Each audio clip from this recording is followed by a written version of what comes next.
ఇదమద్య మయా లబ్ధం ఇమం ప్రాప్స్యే మనోరథం ఇదమస్తిదమపి మే భవిష్యతి పునర్ధనం అసౌ మయా హతః శత్రుః హనిష్యే చాపరాణపి ఈశ్వరోహమహం భోగి సిద్ధోహం బలవాన్ సుఖీ.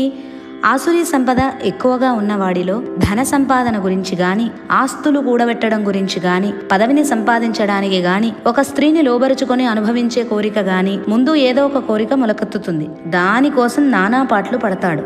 వాడి కోరిక నెరవేరుతుంది. అమ్మయ్యా, ఈ కోరిక తీరింది అని సంతోషపడతాడు.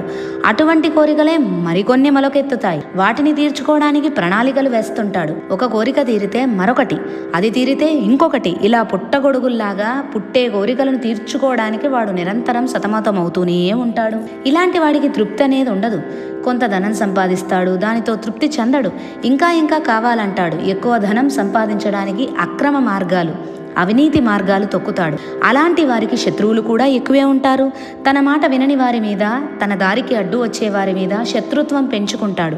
వారిని చంపడానికి ప్రయత్నం చేస్తాడు, చంపుతాడు. హమ్మయ్యా, ఈరోజు వీడిని చంపానని సంతోషిస్తాడు.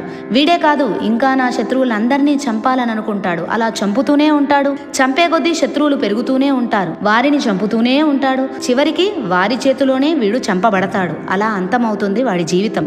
ఇక్కడ చంపడం అంటే అనగదొక్కడం అని కూడా అర్థం చెప్పుకోవచ్చు. ఇలా తన శత్రువులందరినీ అనగదొక్కి గాని, చంపి గాని, నేనే అందరికంటే గొప్పవాణ్ణి, నాకన్నా గొప్పవాడు లేడు అనే విర్రవీగుతాడు. జీవితంలో అన్నీ అనుభవించాలని అనుకుంటాడు. తినడం, తాగడం, కంటికి కనిపించిన వారిని అనుభవించడం ఇదే జీవితం అనుకుంటాడు. రౌడీలు, గూండాలు, ఫ్రాక్షనిస్టుల జీవితాలే దీనికి ఉదాహరణ.